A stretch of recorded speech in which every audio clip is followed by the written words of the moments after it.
Central Catholic High School, a college preparatory school for boys promoting academic excellence, extends an invitation to those who wish to become a part of our rich tradition. October 14th is the annual 8th grade visitation titled Viking for a Day and opens our doors to prospective students who wish to gain the true Central Catholic experience. This opportunity allows students to meet faculty, fellowship with others, and observe classes. Visit centralcatholichs.com for more information. Central Catholic High School, men of faith, men of scholarship, men of service.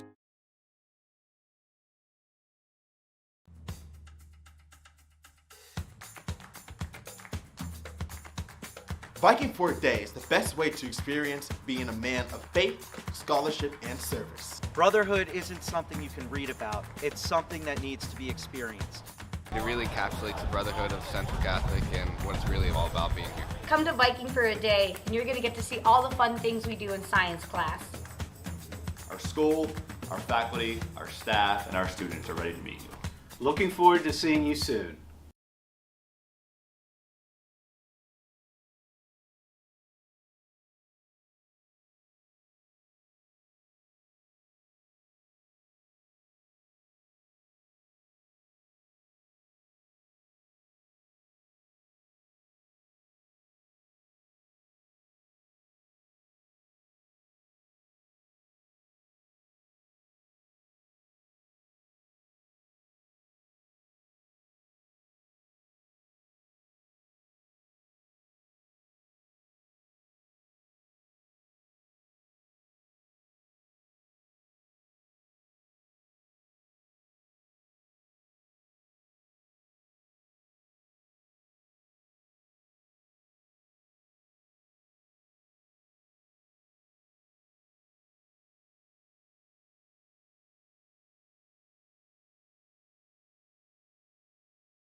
Good evening, everybody, and welcome to the campus of Carnegie Mellon University. I'm Rick DeRubis alongside Kyle Templin, and as summer turns to fall, the public address announcer said it best, Kyle. 54 degrees is the perfect temperature for high school football here in Oakland tonight. We've got a couple of 3-3 teams going at it, and this needs to be a good one, I think. Absolutely. I mean, it's, Central Catholic right now, they got a great squad and everything, and we've definitely been here during the years, like when they've had some high-powered offense, and they definitely have some shades of that this year. And then Pine Richland also, great team. So this should be a quality matchup here in the 6A division. We're not going to run out of players in this one. I think you could see or could have seen in the shot that was on your screen, there are so many players that there's not enough room for all the rosters. That's 6A football, Rick. Yeah, it sure is. But we've got to look at a couple of players tonight that are going to need to have big games. And I know this sounds so cliche, but it starts with the quarterback, Peyton Wayner. The junior is he's 160. He's not the biggest kid in the world, but boy, he can move, he can shuffle, he can make the throws when he needs to, and he can pull the ball down and run. And I think it's going to have to be a mixed blend of offense here tonight for him to be able to do those, to keep the offense honest or the defense honest on all fronts. I don't think you can lean too heavy towards one thing or another, but I would like to see him throw the ball in this one. Yeah, no, it's definitely Peyton Weiner is definitely the key to this offense. We saw him last year as a sophomore, make incredible decisions for a kid, essentially. Yeah, that's learning an offense. He was running a very fast offense that had minimal mistakes, which is very rare to see for a sophomore to be able to do that. As a junior, he's even better, and we see the Pine Richland Rams come out on the field. Their student section is very packed, actually. So they brought out a pretty good crowd tonight. And, of course, as always, the Central Catholic Vikings student section crammed in, plenty of people there, and they'll definitely be part of the crowd tonight and part of the soul of this football team. What's the theme of tonight? 7, John I noticed that it doesn't seem to be a theme right now, but we may learn that as we move along. They don't have Hawaiian shirts on or anything like that like they normally do. So I'm not exactly sure. 0, Vernon But, Sills, number 5. It's America themed? Oh, is it? See? And no cowboy hat, Joe. The Central Catholic Vikings, though, I mean, they are right now 500 overall. They're 1-2 in the conference, so they're definitely looking to make a statement here tonight against, this Pine Richland football team. So hopefully we'll be able to move that forward with everything tonight, and hopefully they'll be able to pick up a solid win. As we were talking about, Peyton Weiner is definitely the key to this offense, and also Central Catholic, huge running game. They've always been big on the running game in the past couple of years. Pine Richland also coming in with a 500 record, 3-3 overall, 1-1 in the conference. So really two teams looking to be able to get into the contention here for the playoffs, but also make a statement saying that, we're here and we're definitely going to make some noise in this 6A division here in the Whitfield. Coming in 3-3, both teams need this. Pine Richland will receive to start tonight's contest. This probably wouldn't or shouldn't be one for the faint at heart. You're going to have to go out there and play hard tonight. You're going to have to make all the noise for the rest of the season that you can make, and that starts tonight for both teams as we head into Game 7 of the season for both. So the teams are now ready. We got the everything settled on the field. Referees meeting at the 50-yard line to go over all of their positions, know what they're doing. They break it up, and we're getting ready to go. We appreciate you guys joining us tonight. Please let all your friends know, out-of-towners know, or locally, that you can watch this game on our YouTube channel. Text your friends, let them know. And it lives there, too, so you can go back and check it out at any point if you'd like to do that. Cotter will tee it up for the Vikings. And we have the Vikings kicking off to the receiving Pine Richland Rams. Kyle looks back there to me. We are kind of far, but it looks like Andrew Mellis is number 1. He is the deep man. Andrew Mellis. Yes, and absolutely. And there's our American-themed crowd right there on the screen. Great shot, Bridget. I should have wore the onesie had I have known. Well, we are professionals. Yeah. Getting ready for the kick.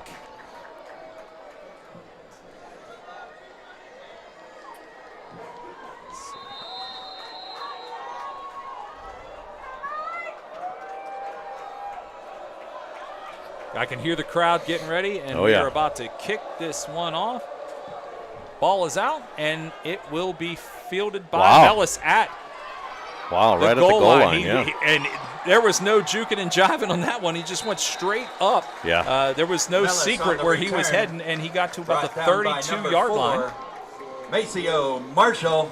And that is where we will see the Rams start on offense. Yeah, they're definitely, looking to put something up early here. Their offense, has struggled a bit. The 3-3 record shows that. They are also, but they have put up big numbers. So they're coming off a win, 28-17 against their previous opponent, but they did beat Fox Chapel 61-14. And straight up the gut, quarterback kept it. Oh, I'm sorry. He handed off to number 44. Pillar, the ball carrier. I believe the quarterback is number 24. Hand that ball off to number 44, Ethan Pyler. He'll go straight up the gut for a couple. Gain of 7 on the play. 2nd and 3 for the Rams from the 34. Another pitch to the far side. 44 is going to carry it again, and he is going to get Miller on the carry. Very close. That's Miller up to, it looks like, the stripe. This is going to be an interesting game to call because First I'm down, sure Rams. that the public address announcer is clear in my headphones, correct? Absolutely. Okay, so I will do my best to adjust to that so you can listen to the public address announcer. 1st and 10 from the 38. All right, so they did pick up the first down. Another handoff up the gut and right into the teeth of the defense. Although, boy, that kid really plowed through there, number 44. Yeah, Miller definitely. on the carry, brought down by number 20. Yeah, he was definitely. There was definitely Matt some hard Petruzzi. running there, and that's obviously going to be a statement that they're going to try to keep making throughout this game. Again. Yeah, and they're going to give him a free 5. Not enough for a first down, but. The snap. Encroachment on the defense. 5-yard penalty. The result will be a first down. I have never in my life experienced this. Well, look, we're professionals, Rick. We can adapt to anything. There's no way to turn that house off, is there? No, okay, there is not. He's literally right below us. 10 for the Rams from their own 49. And so's the speaker. Well, there's internals in here, so that's why I was like, we'll do our best. Up the gut again. Going to hand it off to 44. He stays on his feet after the initial wave and picks Miller up about on the 2.5. Carry, brought down by number 18, Cole Sullivan, along with 16, Anthony Specca. And they're looking to hurry it up. Gain of 3 on the play, 2nd and 7 from the Vikings 48. 25, by the way, the quarterback is Paul Mary. They hurried up into the to get set. And then they slowed it down, looking at the sideline. I don't know if they're changing the play or maybe he didn't know what it was. But a very animated coach on the far side is letting him know. He's back into the shotgun position. Going to hand it off again. Nope, he's going to keep it, and he is going to get eaten alive by number 4, Marshall. Dropped by Marshall in the backfield.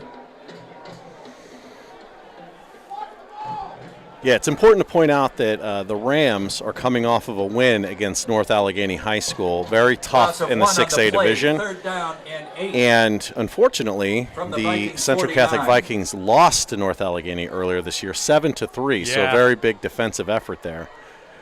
Well, we know they can play defense. Our last game at the Wolverina that we did, there's the first pass of the day, and it is thrown in a fantastic catch. And yards after the catch, he is down to the 11-yard line. That was number 1, Mellis.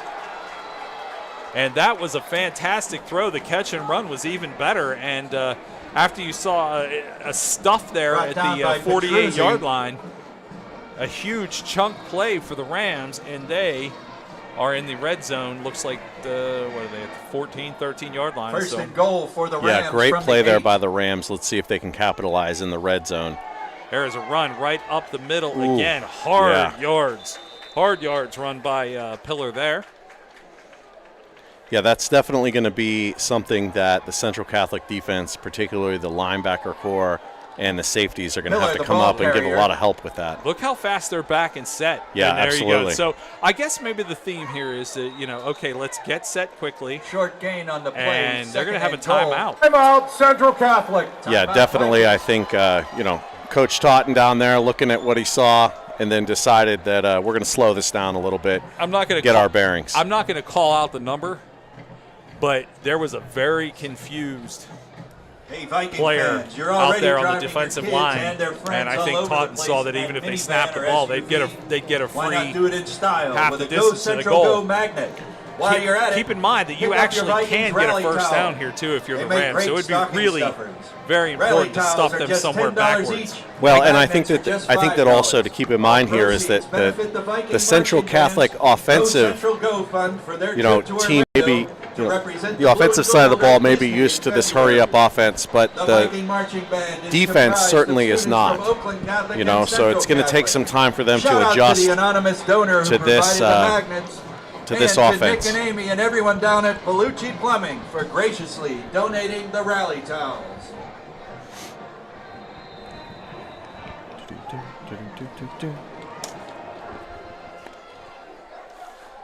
Offense set back up once more. Snap taken. Run up the middle by Pyler, and he is going to just walk into the end zone. He didn't get any resistance until he got to the goal line. Richland touchdown.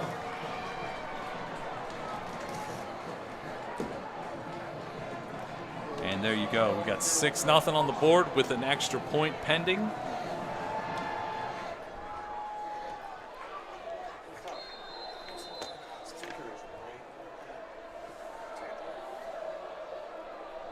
Snap down, kicks up, and it's good. 7-0 advantage for the Rams here at Carnegie Mellon University. We are going to continue to try to deafen some of the noise, make it a little easier to call the game, but we shall do our best. Central 0. That wasn't a great snap. Nice job by the holder to get that ball in position to kick it. This is a beautiful place to watch high school football. Yeah, absolutely. No, the field here is great. They take great care of this field. You know, Carnegie Mellon actually has, believe it or not, I know that we don't normally think this, but Carnegie Mellon actually has a rich history in college football. Yeah, they Pop do. Warner won national championships here. Yes. Yeah, they do. Yeah, it's a very nice facility right there in the shadow of Central Catholic High School. So now here comes the, you know, not to over-exaggerate it. It's a long game, a lot of time left, still 7:59 in the first. But they moved that ball in 4 minutes. Yes. 70 yards down the field. I think if Central Catholic is going to stay in this game, even if they don't score here, they have to. They can't go. They can't go 3 and out. No.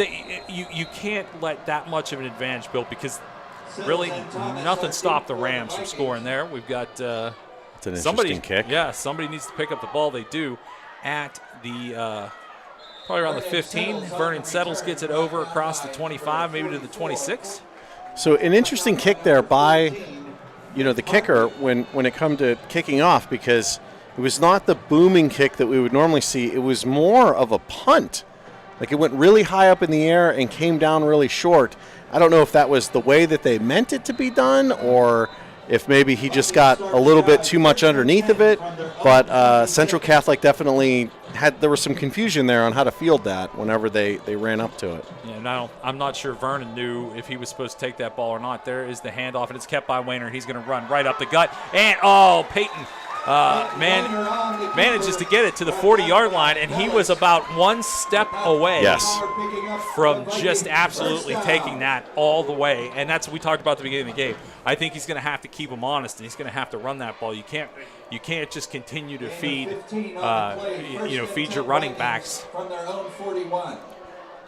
There's the throw, and it is a nice grab. Excellent catch, but not a lot on that, though. But, again, this keeps the defense on their toes as far as whether or not the quarterback is going to throw or he's going to run. And, number 7 brought down hard there by the defense. Yeah, it was Sam. And, again, they're rolling with the same speed of the offense as the Rams. That was Sam Heckert that brought down Gonzalez. Gain of 1, 2nd and 9 for the Vikings from the 42. There's a lot of room on that far side. Triple receivers on the other side. Absolutely. See if I was going to say it seemed like that's where it was going, and there's a beautiful run right there. Run down to the 39-yard line. On the carry. Yeah, great run there. And that certainly set it up so that, again, we're moving at the same pace on both of the offensive sides of the ball. So this may be a game of can the defense keep up on either side. That was Elijah Faulkner that carried that ball, and it was beautiful. And they're going to try it this side again. They're coming to the near side, and that is not happening. Yeah. Boy, I don't know how that tackle took place. It wasn't a horse collar. It wasn't a face mask, but it was brought down hard. Was Faulkner. Well, I'll tell you what, Heckert, 6 foot tall, he has a lot of speed there to be able to chase down that running back. Yeah, he sure does. Loss of 5, 2nd down and 15 for the Vikings from the Rams, 44. All right, so got Wayner in the shotgun, empty backfield. trips to the far side. Now he's going to be rejoined by Faulkner. Has Gonzalez here to the near side. Everybody went in motion. Wayner's going to pull it down. He's going to try to throw, and he misses a wide open Faulkner, and Faulkner was alone. Yeah, Faulkner would have definitely gotten the first down on that, if not more. Yeah, well, he would have probably got more.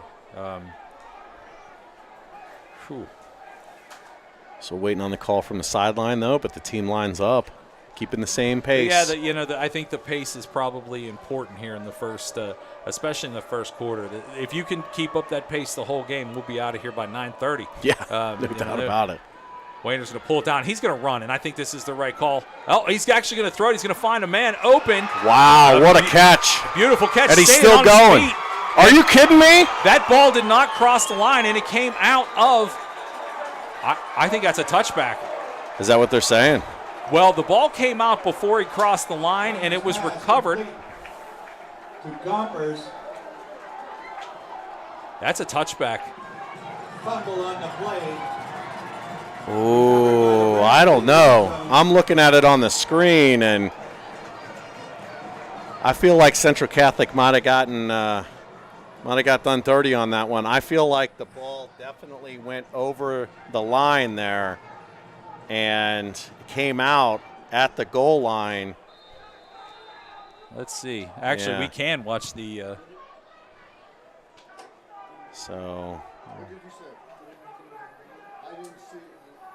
Next play. Yeah, there. I'm pretty sure that ball came out before it crossed the goal line.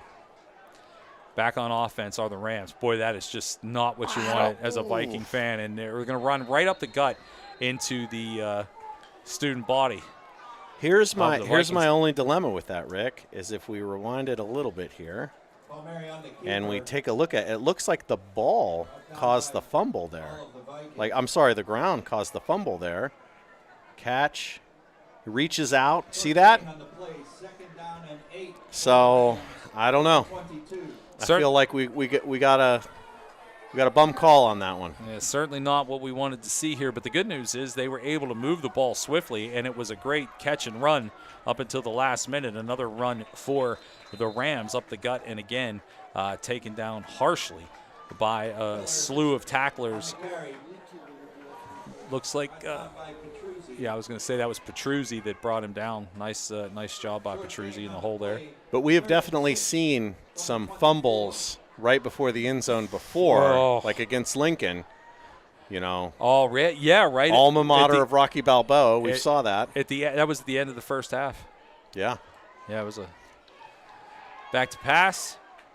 Boy, they are – I'm pretty sure that was the same exact play. Palmieri, he was able to find a wide-open Mellis, and I think it was the same play. The throw wasn't as good because Mellis picked it up and ran with it last time, but it was there on the button.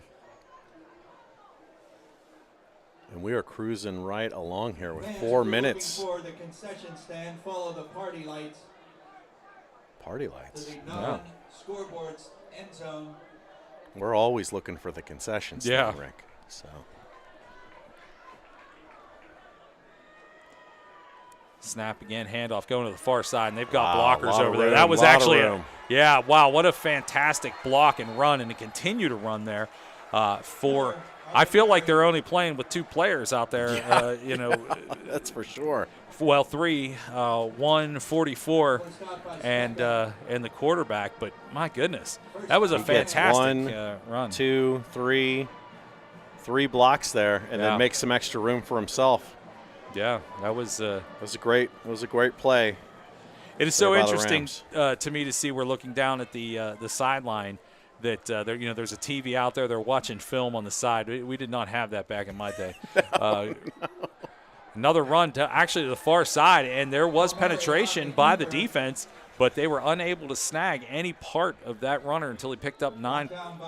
No, the replay whenever we were playing was whatever the coach saw, and that's what you heard. Yeah, whatever you got yelled at. That's right. Rich Bowen spitting in your face, so yelling at you. That's what I had. Yeah, that was the instant replay on the sideline.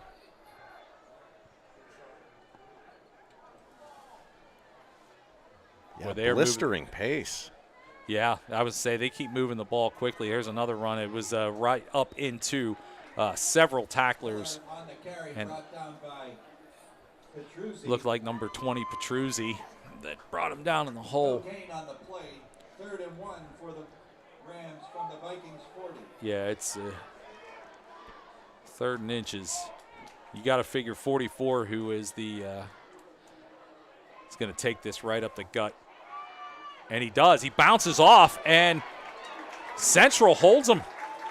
Nice. That's huge for the defense. That is huge for the defense. I mean, I think my mom could have diagnosed that call, what they were going to do, but when he bounced off the tacklers, it was a nice job. Are they going for it? Well, yeah, I mean, at this point in the field, you're not going to punt it. You can't kick it. You can't kick a field goal. So, and now you're about 2 yards short. So, yeah, I think you go for it here. And I would not be shocked if it's the same exact play. Yeah. Going to the far side, because look at all that room they've got over there. Oh, there you go. They're going to throw it, and they are going to pick that up. And they did pick it up. You're right. They had 3 receivers on the far side, and they are able to use one thing about this team is they are well coached to block. Yes. Yes. No, there's been a lot of excellent blocking when it comes to whoever has the ball. I mean, it's almost instinct that these players know how to move forward and create those lanes for whoever has the ball to run through, down the field. I mean, you don't see that a lot at the high school level, and this team is very disciplined to do that. Yeah, we are burning through this one, under 90 seconds left here in the first quarter. So far the Rams gamble on 4th down, and it pays off. Look at the pass. He's going to throw it back, and again, pulls it down right inside the 25-yard line. That is number 5. That's the first time we saw somebody else. Valores is the recipient of that one, and I think that is the first time that anybody other than 144 have done anything offensively. What's interesting, though, is what's the height on the quarterback, Rick? He is it's not listed, actually. Oh, interesting. Okay. When he throws the ball, he throws it. Oh, 5'11". So he's 5'11". So when he throws the ball, he throws it. Doesn't really have an arc to it. It's more of a bullet. Yeah. And I'm wondering if you're Central Catholic, if you just can't get a hand up sometime to knock some of those down. I haven't actually seen any of that, and it looks like they're going to go ahead and take this to the end of the first quarter. 24 seconds left, not going to run another play. Well, I mean, which is odd to me considering the pace that they started at. Yeah, I think that part of the issue here is that maybe it is like, it's like let's give our offense a time to rest. I realize that gives the defense a time to rest as well, but maybe you've been calling plays from the sidelines for so long that maybe you just need to sit down and draw up a new play and figure out what you want to do. All right, we're going to take a break. It is the end of the first quarter here at Carnegie Mellon University. 7-0 in favor of the Pine Richland Rams. We'll be back.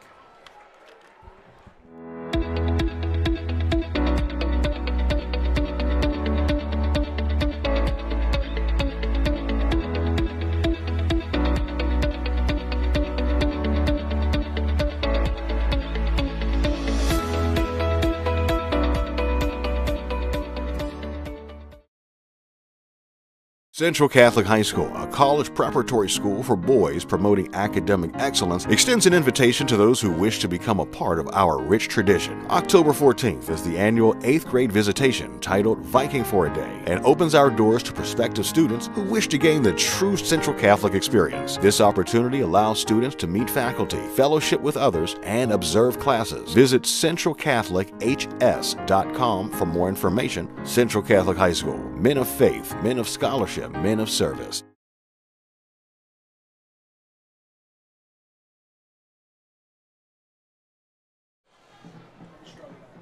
Back here at CMU, and the Rams continue to run the ball. They're going to run it right up the gut once again, pick up a couple of yards.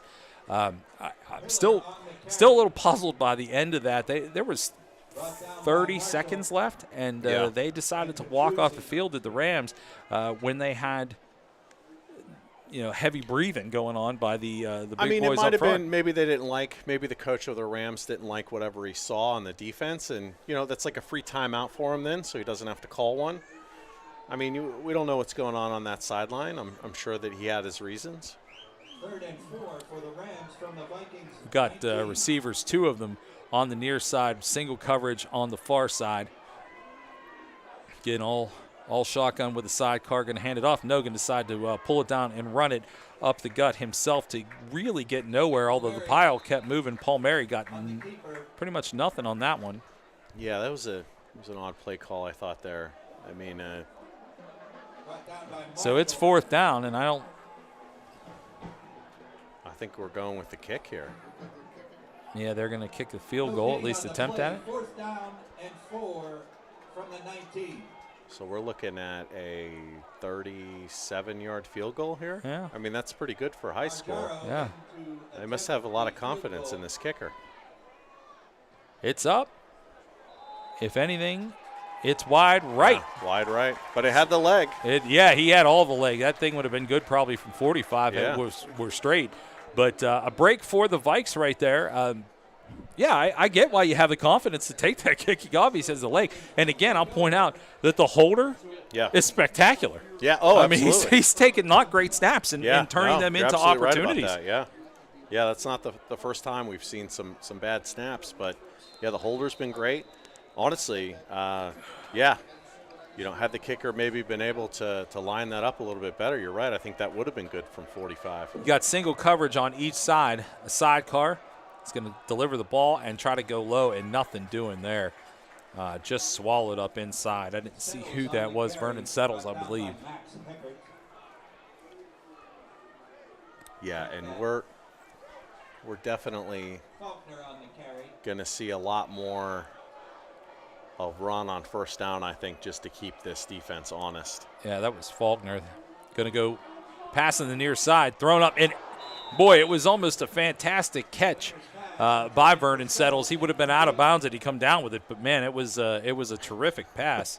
He almost put his cleat on the back of that defender to jump up to catch it. Yeah, he was up there pretty high. Well, we've seen Vernon on the basketball court too. Yeah, and absolutely. He can move, so that's not really a shock. But for the Vikings from their own 21. He was up there. Ball resting on the 21-yard line, and it's already 3rd down, and they haven't done anything with it. They got 3 receivers to the near side. Man in motion is going to become the sidecar. Stops, looks down, throws long, and if it connects, just out of the fingertips of Jaden Thrift, or he would still be running, and I'd be saying it's a 10-5 touchdown right now. If he would have caught that on the run, there's no doubt about it. He would have had all the speed to make it to the end zone there, but unfortunately, just a little bit overthrown by Wayner, which is something that we normally don't see from Peyton Wayner. He's normally very calm in that situation, but maybe got a little bit of anxiety there throwing the football and threw it just a little bit too far. So here we go. We've got a punt. It leaves his foot at the 10, gets to the opposite side. That was interesting. So we get to comes to dead stop at about the 47, but good coverage. I get why Petruzzi stopped it because you didn't know which way it was going to bounce. But yeah, definitely. Holding number 19 against Pine Richland. That'll be marked off 10 yards from the end of the kick. It'll be 1st down. Turns into a fantastic punt, a holding call on Pine Richland. So that ball will go back to the 37. And it would be certainly a huge thing here. And we've not seen any signs of this team having any issues with this. But a turnover would be real nice here at 9:44 A in turnover the second. or even a 4-and-out. We'd like to see a 4-and-out for the defense, Get these guys off the field, get the offense back on the field, turn the tables a little bit here, get the momentum rolling on the side of the Vikings. Because right now, even with the missed field goal, momentum's still with the Rams here. There goes the snap up the gut once again, and great play there. Yeah. Great play there. there. Boy, that kid is like a bowling ball. He got hit 4 times, did Ethan Pillar, on the way through. Yeah, and that would look like that was Morris Turner that was able to get in there and grab the ankle. Yeah, the fact that he picked up 4 yards, those were hard yards. Yeah. Yeah. And that's what's going to have to happen. If they're going to slow down this Rams run offense, they're going to have to get in the backfield in a hurry, which is a tough call with this line. Another run up the gut again, hard yards, and he is just eating up the field. He's going to take that ball all the way to the 44-yard line of Central Catholic. And, the weird thing is, I guess it's not a secret. No. I mean, it's No, the worst kept not. secret in town that No. kid's going to take the ball pillar and run up the gut, and there is nothing that can be done about If you're it. the defensive coach right now for Central Catholic, this has to be driving you crazy because it's not like you're not getting hands on the runner.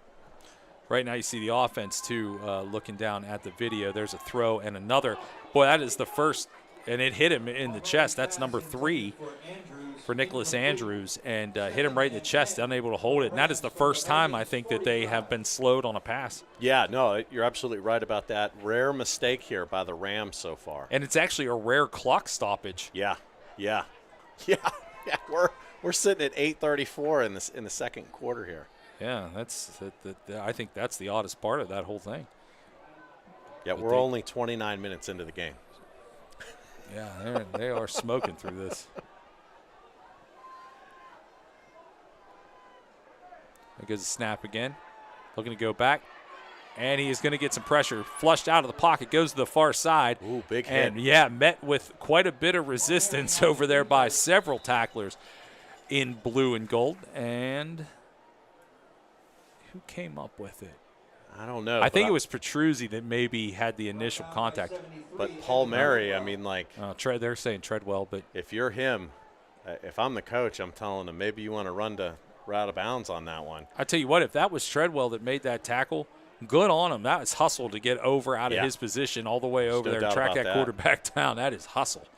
But, yeah, if I'm the coach, man. Number 25 on the There we go. no way. The result is a first down. That's going to be on Bradley Gompers. And it is going to advance the ball, first down. And the ball's going to rest on the 30-yard line. So just when you think you maybe got him on the ropes, pushed him back a little further, and you give him a free 10. Yeah, that is no good. It was a great stop by the defense. And that is all that is all Petruzzi right there. Read it, diagnosed it. The pitch wasn't great, which I think made Pillar hold on to it a second longer than he wanted to start his acceleration, but that was all Petruzzi there. Just absolutely ate his lunch. Yeah, that was huge to get in the backfield in a hurry like that. They read the play perfectly, and we need to see more of that, getting into the backfield early like that from this Central Catholic defense. Going to run up the gut nice. again. And wow. Wow. That was almost like sweep the leg. Luke Randolph, I saw his feet go up before his back hit the ground. I feel like somebody yelled, get him a body bag on the side of the sideline there. That was a tough hit, man. Wow. That was a tough hit. Yeah, that was crazy. It was absolutely crazy. I'm pretty sure we're watching the replay here in the studio. There you go. I think the feet went up before the back hit the ground. Yeah.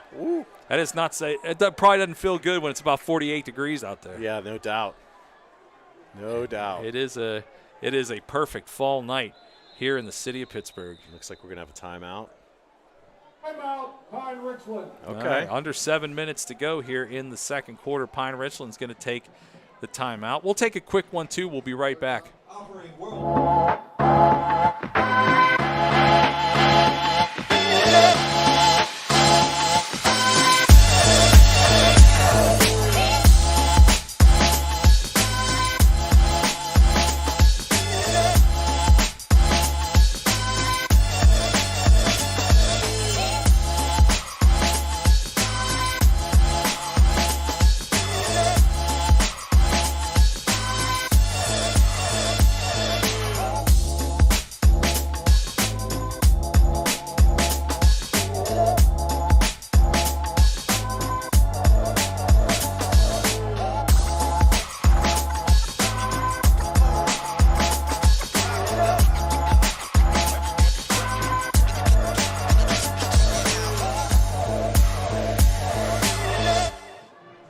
Back here on the field, we've got the Rams pushing again. 3rd down and 16, though. Looking to throw, and he is going to have to throw this ball a long way, and he does, and finds the wide open man. What a cushion Wow. That was a huge cushion given by the defense and picked them apart. I don't know what was going on the coverage on that play. You're right. Huge cushion to give somebody that needs about, 16 and a little bit more yards there. And they were able to pick it up and then some. Palmieri throws a very nice football. He's going to hold the ball here, and he is going to walk into the end zone. Wow. Palmieri, what a move. Wow. And again, trying to keep everybody honest. You burn them with the pass, and then you burn them with your feet. There is a flag. Let's see what that Flag's is. in the backfield there, so it's probably going to be a hold. Is that coming back? That would be super helpful. Yeah, I believe it is. Number 55 on the offense. 10-yard penalty from the spot of the foul. Repeat the down. Yeah, flag in the backfield there. That's normally what that means, and that's what Central Catholic gets is a break. Yeah, so that is certainly good for the Central Catholic Viking defense. But again, I hope that the play call is a little bit better on this where they don't give them so much of a cushion, because they gave them a lot of cushion on that last one where it was 3rd and long. Yeah, circle that play. Palmieri has it. He's going to pull it down again, and he is going to elude several tackles. Yeah, that was at least 3 tacklers there that he was able to jump out of the way from. That's got to be frustrating again. Yeah, if Xavier you're a Central Catholic defensive coach, that is frustrating. Xavier Thomas, though, was probably the 3rd person to touch him, but actually got him down before he even picked up the penalty yardage. 2nd and 16, and there you go, free 5. Kid's good at it. Coachman on the defense. 5-yard penalty, remains 2nd down. Yeah, there must be a hard count that he's pulling up there, and it is definitely working against that defensive line. It might even be silent. I get why the defense is a little overzealous, but you can't give a team that's moving the ball like this any free opportunity. Absolutely not. 5:43 on a running clock. The Rams looking like they're changing the play there. Palmieri throws it down near side, is going to cut back inside. That is number 1, Mellis, who we've called his name quite a bit. So now what do you do here? You're Smith, number 99. I'd say you're probably 3rd and about 7. 3rd and 7. If the Vikes can stop them and force the 4th down, you've already had a very long field goal that had all the leg, but not the accuracy. It would be huge to keep them to a field goal attempt here. Yeah, you already dodged a bullet with the run-in touchdown there. You hope that you can get a huge stop here and force them to make that choice. Yeah, take it, and then you got another run up the middle, and they are going to be short of that 1st down. Definitely short. But so when now you you're have forcing the choice. I think they're going to go for it. They're going to keep the offense on the field. And they're waiting for the call. They're going to go for it.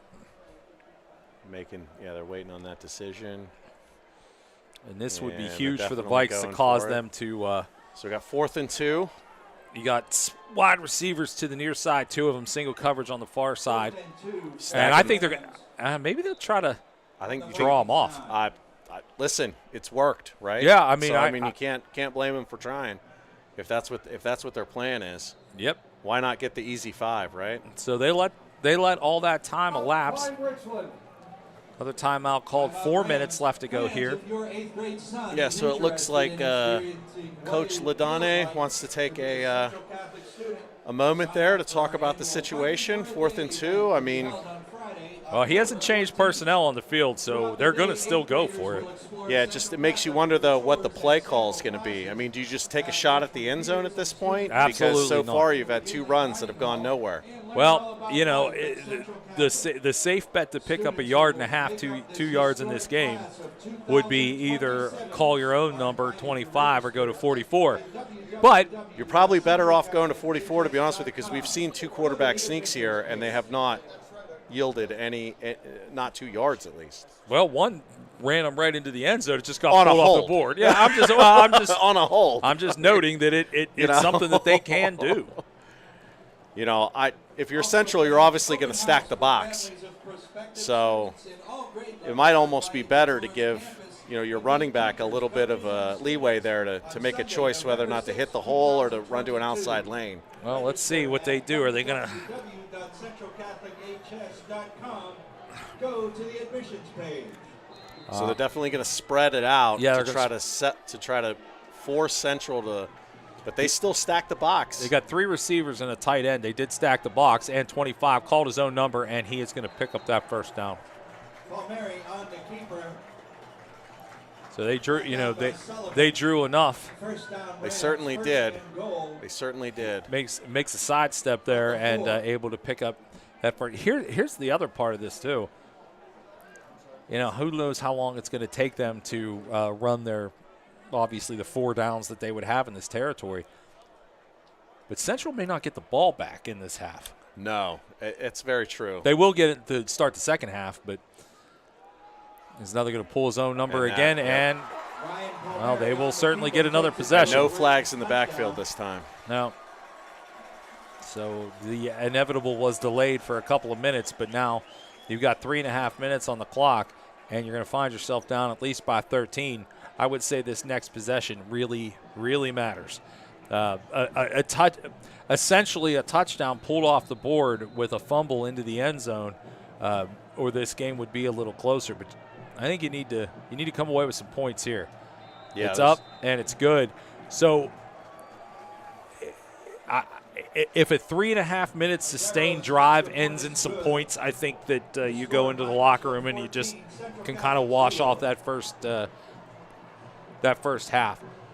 If Central doesn't do anything offensively here and gives the Rams the ball back, I think that might be a world of hurt. Well, we've seen this before, right?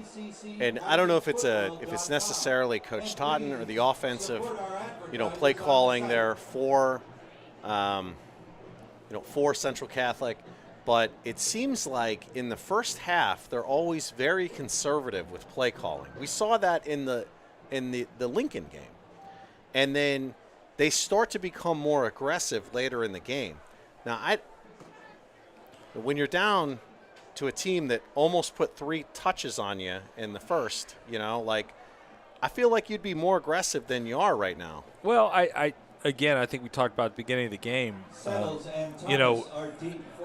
for all the things that we talked about, keeping the defense honest and being able to both run and pass with the mixture. We honestly haven't seen enough offense. We haven't. But that's what I mean, though. I don't know if the statisticians next to me, how many offensive plays have they run? It's not really a lot. Not a lot, but you would not think a lot. that they would be able to be a little bit more aggressive on their play calling here. Now, it's interesting to note that Central Catholic is coming off of a win over Cannon McMillan, 31-20. But Cannon McMillan is not a very good offensive team. No, they're not. Let's see what they do here. They're going to kick that ball into the end zone. Wise decision. Just let it fly over your head.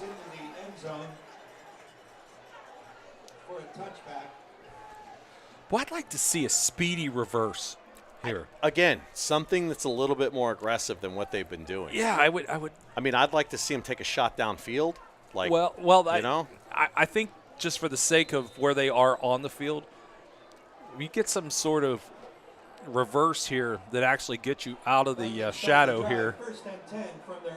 You got plenty of time. The whole field and the whole playbook's open. They are going to pull the ball to the near side, and they are going to bring it up to about the 35-yard line. Yeah, and that was That's great number running 28, play. Faulkner. Yeah, running. That was a great running play. It was running great. To the weak Yeah. side over there. That was good. A little different. Set back up again. And quickly. Well, yeah, the guys running the chains we're having an issue there getting set up. Going to move the ball again. Faulkner looking for room.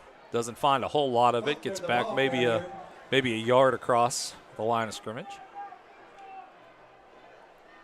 I'm actually okay with keeping it slow and making sure you run down all of this time. If you take the last possession in and the first possession out, you could even this thing up before they get the ball back. That was a direct snap, maybe? No, it definitely went to Wayner. It was just a quick handoff there since he was right next to him. Faulkner got. I just feel like. I mean, look, I get Again, these are really conservative plays, Rick. Like, what down is it? Because the scoreboard says first, and I'm almost positive it's third. No, it's definitely third down. 3rd and 5 for the Vikings. From the 47. I think Waynard tried to. He was trying to pull him off sides there. Yeah, that free 5 would do it. No bite there by the Rams defense. You got 3 receivers on the far side, 1 on the near side in single coverage. Man in motion is Faulkner. They're going to throw it to Faulkner, and he cannot hold on to it. He'd have had some chance to cut up field there. Yeah, but I don't know how much, Rick. Like, it amazes me that they're not throwing the ball beyond the first down marker. No, they did not. I mean, out of you're sitting here, you got 2 minutes left. I mean, look, I get it, but very, very conservative play calling for a team that's down by 2 touches in the first half. Yeah, this is not what the doctor ordered. We got the punt coming up. Ooh. Fake punt, rolling to the near side, and they're going to pick up that first down and more. They're going to get across the 40-yard line and push out at the 39. There we go. Finally, some aggressiveness. Beautiful sell by the punter, too. Absolutely. Fooled me. Beautiful sell. Yeah. There we go. We finally got some aggressiveness moving down the field. Now, granted, it was through a trick play, but I'll take that. Absolutely. Look, I'm from Boise. I'm all about all the trick plays. You are from Boise. You know, like come the on, old Statue of Liberty. I'm ready for the oop-de-oop right now. So let's not get crazy. And going to pick up another run to the near side. Doesn't pick up anything, but it keeps the clock moving. It does. Which is a good thing. Gain of 1, 2nd and 9 for the Vikings from the Rams 39. That was the best cough drop I've ever had, by the way. No, they're tremendous. Yeah, that is good stuff. Yeah. Joe, we're going to need a cough drop sponsorship. Yes, we absolutely are. I'll let you know. There goes the snap. Going to pull it down, and Wayner's going to run with it. He's going to find some room. He's going to get across the 30. Excellent. Down to the 27, and going to move the chains again with good 126. Aggressive play calling. I love it. Clock is still running. You got all the time. I think they have all their timeouts as well. Yeah, absolutely. No, they have two. And here's the thing. If first down right now, just over a minute, take a shot at the end zone. Why not at this point? You got all the field to work with. They're going to run it up the gut again, push it down to the 20-yard line. Another first down can be had here about the 18, and we are under a minute. So now you got to get a little more understanding about what you're going to do with this ball now that you have in the position to score, but you have to come away with points here. Wayner going to quickly move that offense, takes the snap, going to look downfield, and he is going to get that. There's a lot. And there's a lot of things happening there, but none of it killed you. Wayner probably didn't appreciate the hit, but gets the ball off. It's caught. It is for a couple. Caught for a gain, and wisely steps out of bounds there to stop the clock with 42 seconds. So Wayner definitely took the worst of all that. It wasn't pretty, but it didn't kill you. Yeah. And smart move by the wide receiver there to step out of bounds. Yeah, trying to turn it upfield there, I don't think would have done you any good. Wayner going to take that, going to look, pull the ball down, and call his own number again, and he is running towards the sideline. He is running out of bounds at the 11, so all good. Clock stops, picked up yards, and first down. Look, Rick, I got to wonder if Peyton Wayner might have been playing a little rope-a-dope there because he looked like he was limping a little bit when he got up. Hey. But he just took that ball and ran with it like it was nobody's business there. I think he might have fooled the defense on that one. That's worth it. 10 on the play. First down and 10 for the Vikings from the Rams 12. All right. Wayner going to look to throw, and they have time to use the whole field. And it is a beautiful pass by Wayner. It was. Caught. The only person that could have caught that pass was the wide receiver. That was a beautiful throw. Beautiful throw, beautiful catch, and nice finish. And they did all of that in under a minute. Still 32 seconds left on the clock. Yeah. Yeah, very nice execution there. Very aggressive play calling there by the offense. Just with the doctor order to get some momentum swing here for the Vikings.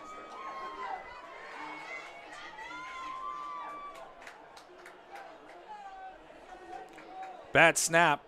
Hold picked up. Nice job by everybody on that one. The snap wasn't great, but they got it up in the air and put it through for another one and knotted this thing, well, at least got it closer.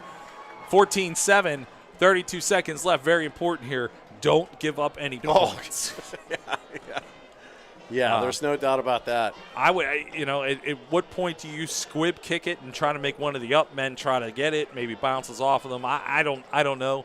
If you kick it deep here, I think that the special teams is definitely been solid so far, like this game. So I would trust them enough to kick it deep and just to make the play.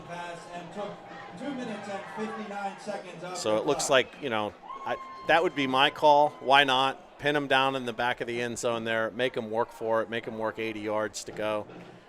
But yeah, the special teams have actually been really good for Central Catholic this game. Not to mention the fake punt that we saw that put them in the situation that they're in for the score.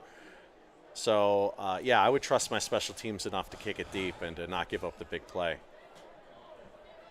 And we've also seen it to where, look, this kicker, he can reach the end zone. So I think I'd put it on the ground. Miller and Malice deep for the Rams. Rowan Cotter to kick off for the Vikings.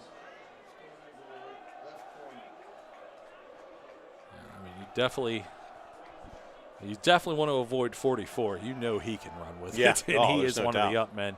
They are going to kick it mildly deep, and it's going to be fielded at the 10, across the 20 to the 25, across the 30, and he is still on his feet. And had he not been tripped up, that would have been a whole lot of ugly. Yeah, it could have been, but he would have got across the 50 at least. Yeah. And that was number one, Mellis. That's just not the guy you want returning that ball. So the Rams have got 24 seconds here. Do they have any timeouts? I don't think they have any timeouts left, right? One. Do they have one? Yeah. Okay. Remember the end of the first quarter wasn't a timeout. That wasn't a timeout, They just didn't. They just didn't execute, so, yeah. So okay. They have 24 seconds in a timeout, and they certainly have guys that can do something. So the defense is going to have to stay aware. 65 yards to go. Or will they just choose to go into the halftime? Oh, no, they won't. No, they're going to throw downfield, and whew. That was by far the worst pass thrown by Palmieri in this game. He threw it, and he was trying to hit Mellis, but he threw it into an area where there were 3 or 4 blue shirts. Well, and I'll tell you what, I think that the reason for that is if you notice, if we rewind here a little bit, you can see that whenever he's getting ready to throw there, he's got more Central Catholic line coming in front of him, and they got their hands up, so he was forced to throw it high. And you need to do that more with this kid. And he doesn't arc the ball. Yeah, exactly. He's going to hand the ball off. He's out there throwing missiles. Right up the gut, going to pick up maybe 6 or 7, and that should do it. Yeah, that is definitely should do it. Yep, they're not even setting the ball. Yeah. 3, 2, and 1. That will do it here for the first half. Your score, 14-7 in favor of the Pine Richland Rams. We'll be back with the second half.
Ace, a skilled sharpshooter in their respective tradecraft.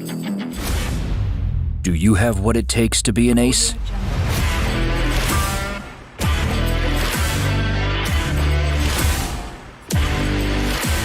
Located in Homestead, Pennsylvania at the Bank on 8th, Ace Axe Throwing is the place where you and your friends can throw axes, drink, have fun, and compete to become an ace.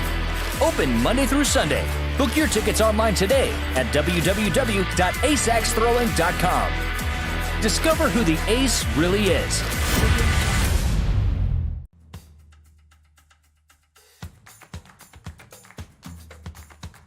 Viking for a day is the best way to experience being a man of faith, scholarship, and service. Brotherhood isn't something you can read about. It's something that needs to be experienced. It really encapsulates the brotherhood of Central Catholic and what it's really all about being here. Come to Viking for a day, and you're going to get to see all the fun things we do in science class. Our school, our faculty, our staff, and our students are ready to meet you. Looking forward to seeing you soon.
Folks, we now feature our dance team, color guard, and all-girl dancing tuba line to a 1965 hit song by Wilson Pickett. Here is Mustang Sally. Dance team captains are Elizabeth Nielsen and Olivia Rasha. Color guard captains are Bethany George and Megan Sharp. And tuba captains are Ava Lyon and Megan Majamore.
Ladies and gentlemen, now the moment you've all been waiting for, the band dances, and we feature our drum line to a 1963 song made famous by Ray Charles in the Blues Brothers movie. Here is Shake a Tail Feather. Drumline section leaders are Alex Tracina and Corey Moore.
The band will close tonight's halftime show with a 1965 song made famous by Aretha Franklin. Here is R-E-S-P-E-C-T, Respect.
Ladies and gentlemen, the Pine Richland High School Marching Band. The Pine Richland High School Marching Band is under the direction of Brian Scott, Jim Stillwagon, Jim Hopper, Ben Colder, Mark Kasparek, Joe Herndon, and Nate Bodner. Color guard instructor is Amy Billy. Dance team instructor is Kathy Deal.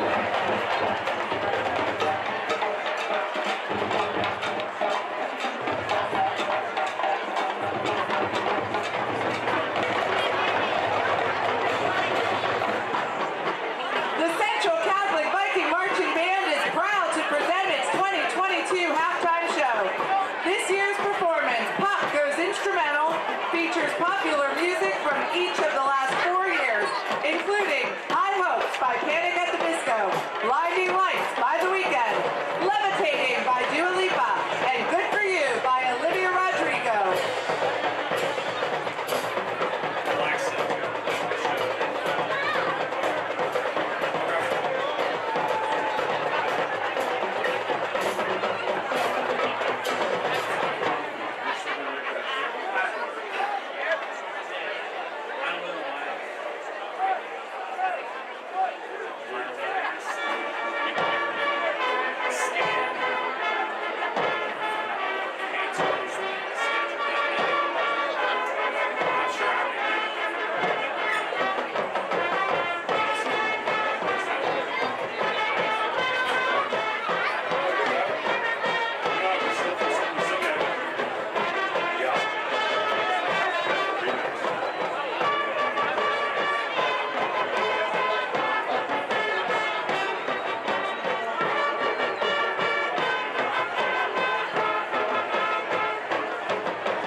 here to Carnegie Mellon University. Rick DeRubis, Kyle Templin, along with Tom, Bridget, and Joe at Master Control. And we find ourselves in a 14-7 game.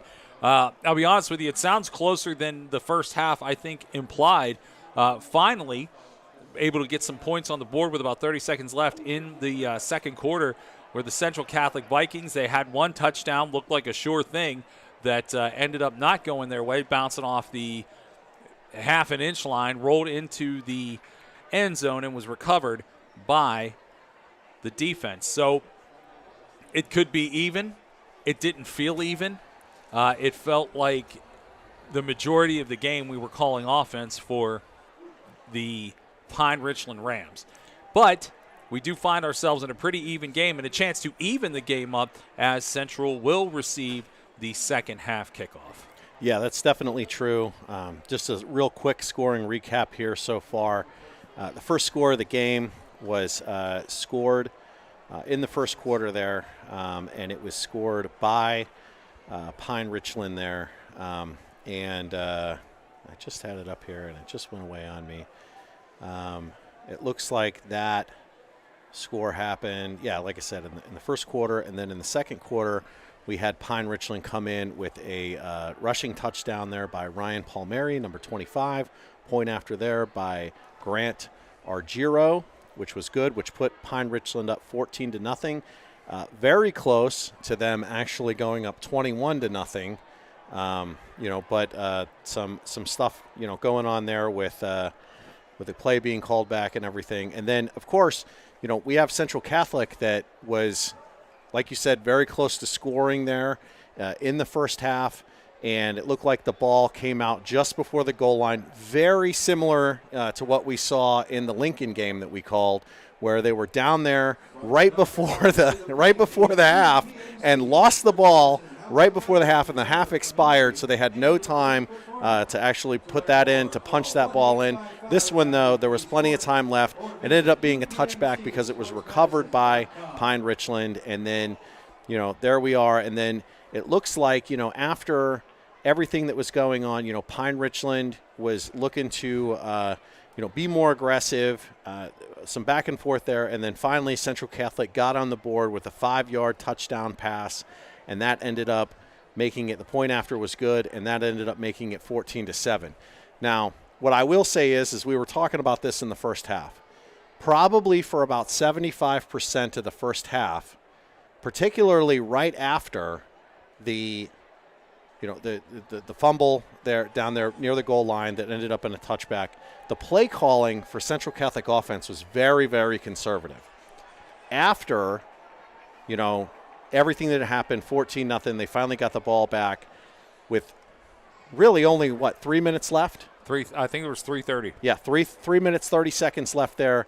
In the half, we saw a fake punt, which is a very aggressive call. Beautifully executed. Beautifully executed by the special teams there.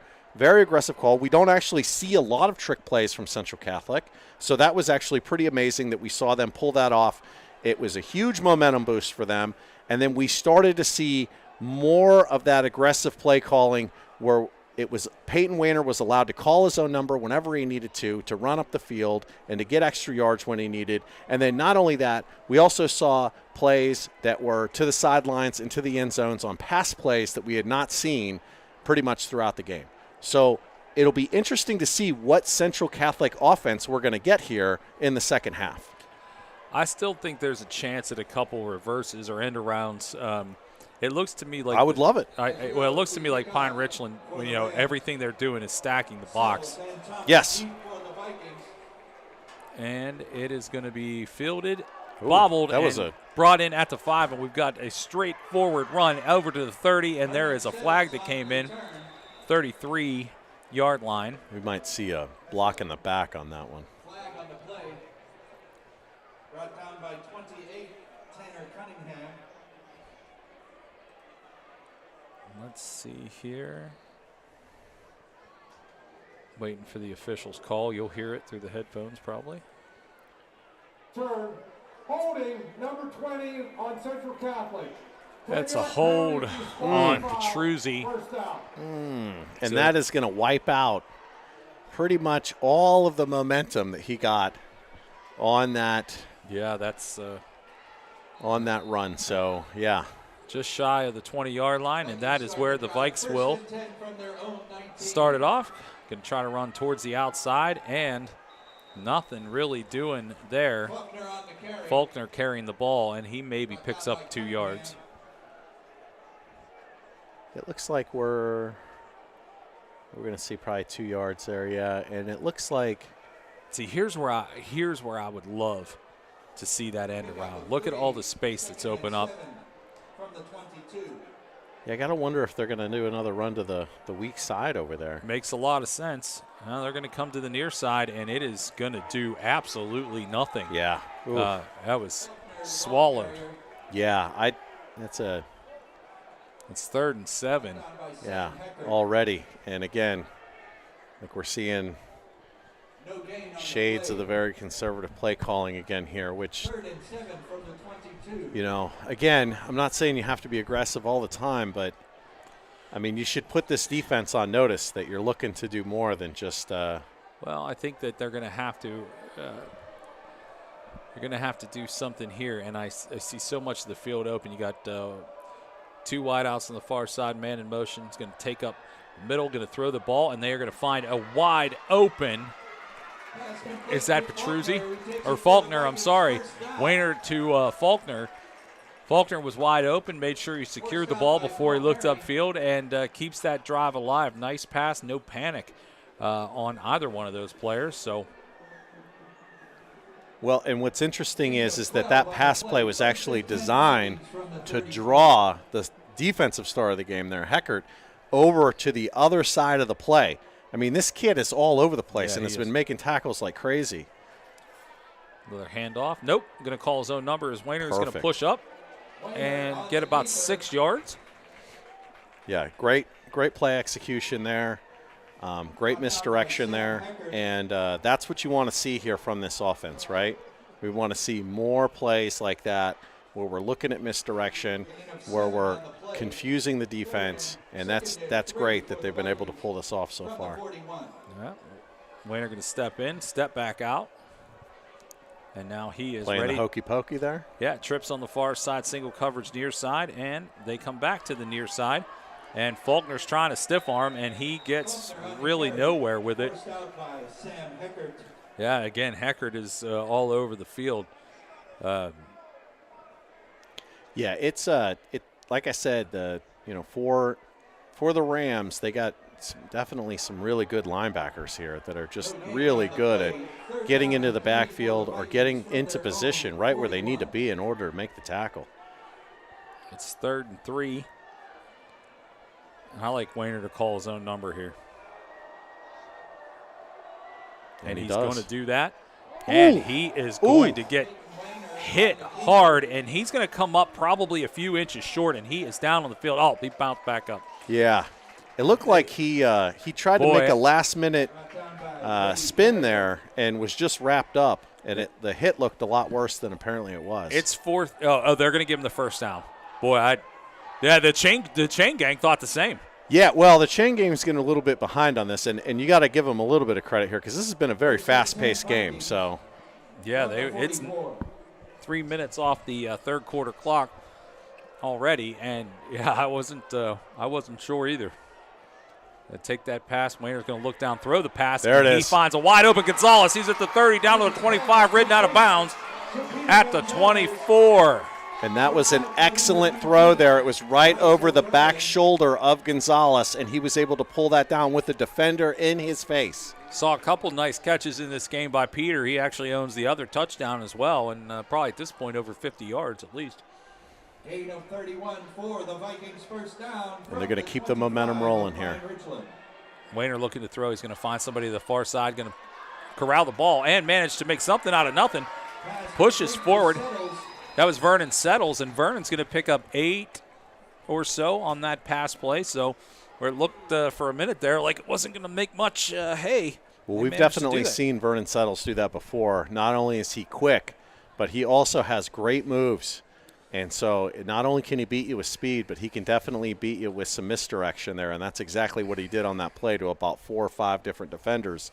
I mean, he broke some ankles on that play for sure. Yeah, the board's still behind because it says it's first down. So Yeah. I think it's 2nd and 2. Oh, there's Laundry. And they're marching backwards. That is rough because that was a great play there. And now that is completely erased.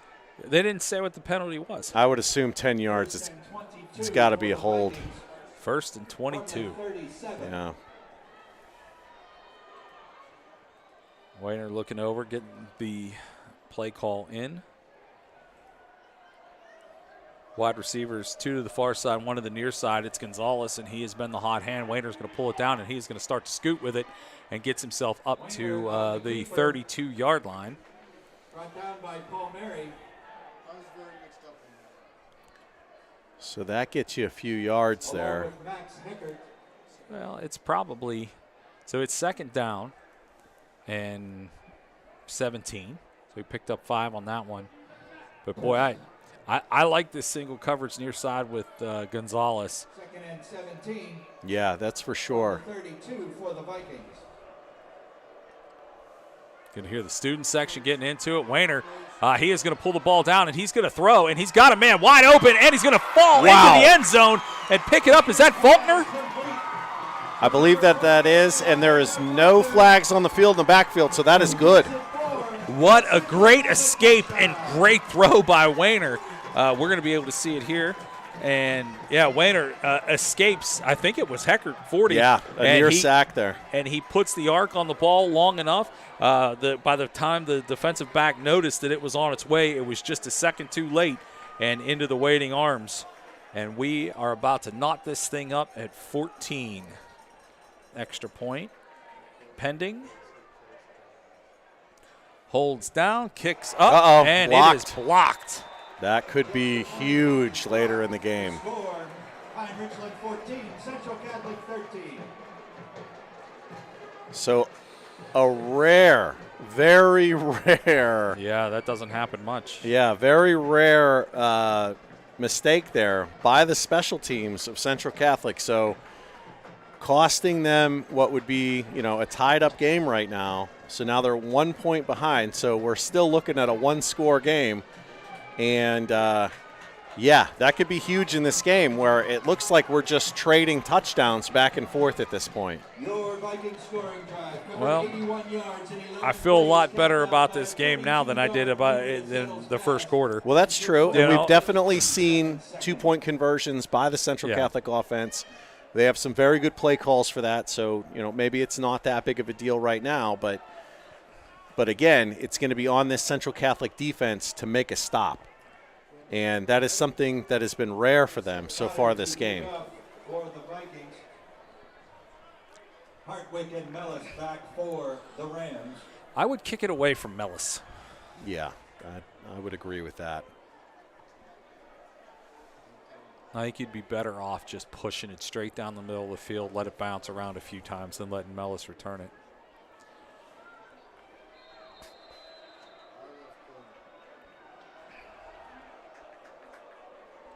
Here's the kick. And Mellis is going to field it 2 yards. There we go. He's stays in the end zone. Interesting call there, but okay. I guess you just take the free 20. And dude, I think if you're the Vikes, you're fine with that. Oh, sure. You're fine with that. Sure. I'm just surprised that Mellis there took the free 20 because he's been pretty good. Yes. That is automatic. Yeah, I was going to say, I think that's automatic. Okay. Because when he fielded the ball, the first kick, the kickoff of the game, he was on the line, and he ran the ball out. I mean, he ran it back pretty well.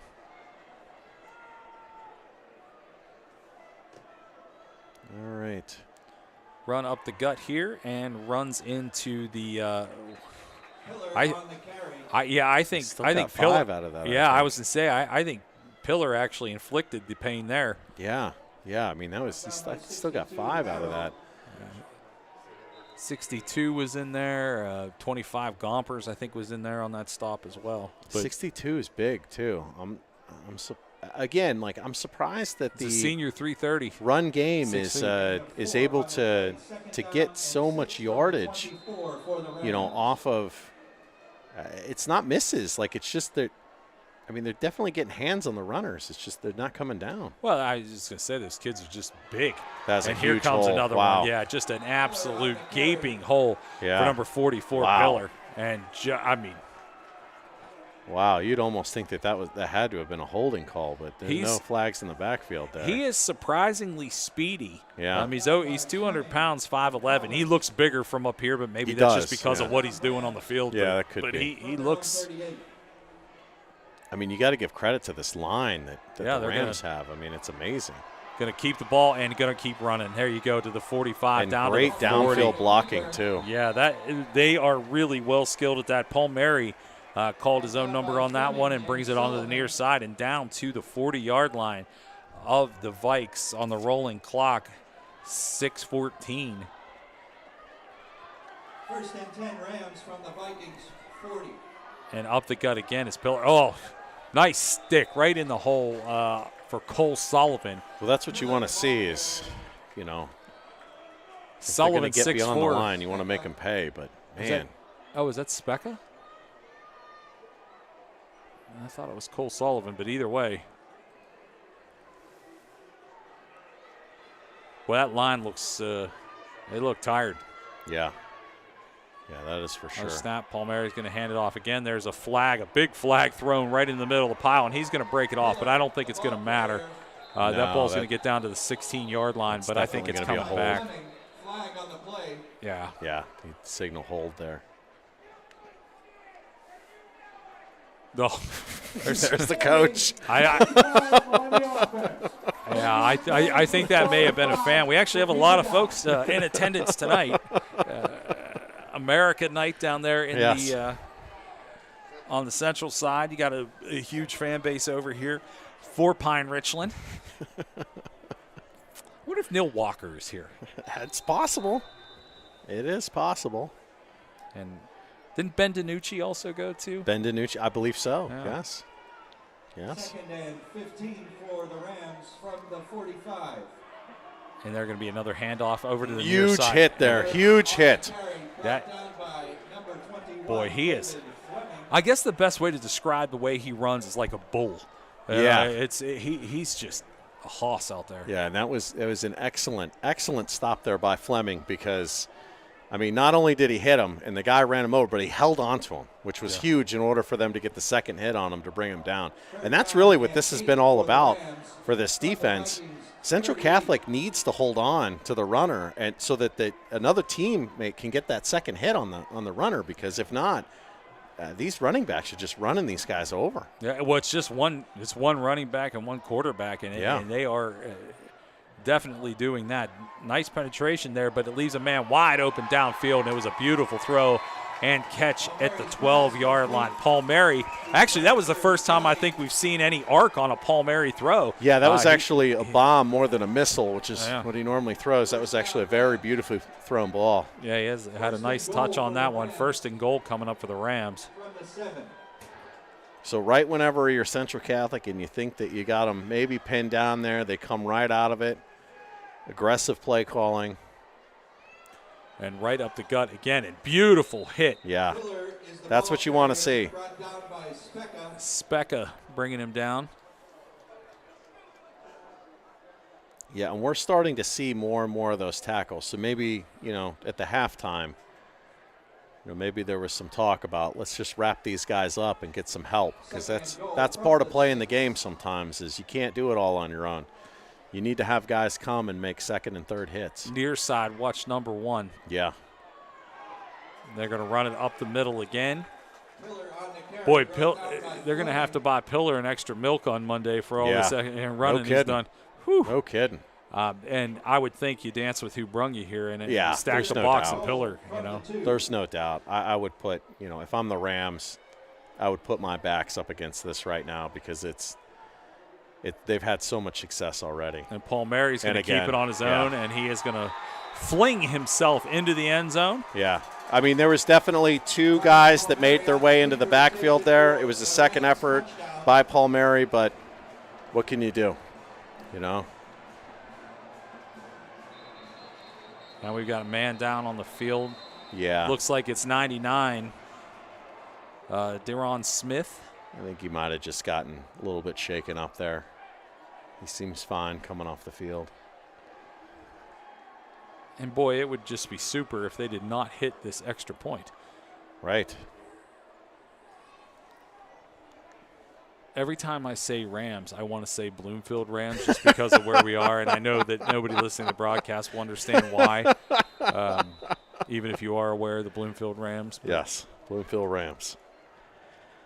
Who played for the Bloomfield Rams, Rick? Johnny U. Johnny U. That's right. Kick is up, and it is good. Now an 8-point advantage for the visiting Rams. Pine Richland 21, Central Catholic 13. Joe, let's take a quick timeout here, and we'll be right back.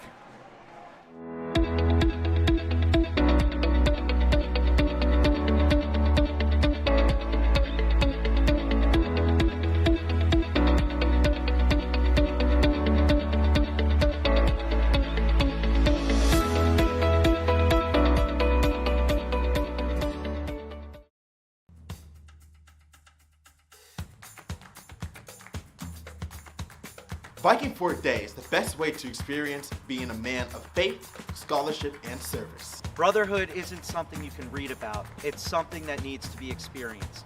It really encapsulates the brotherhood of Central Catholic and what it's really all about being here. Come to Viking for a day, and you're going to get to see all the fun things we do in science class. Our school, our faculty, our staff, and our students are ready to meet you. Looking forward to seeing you soon.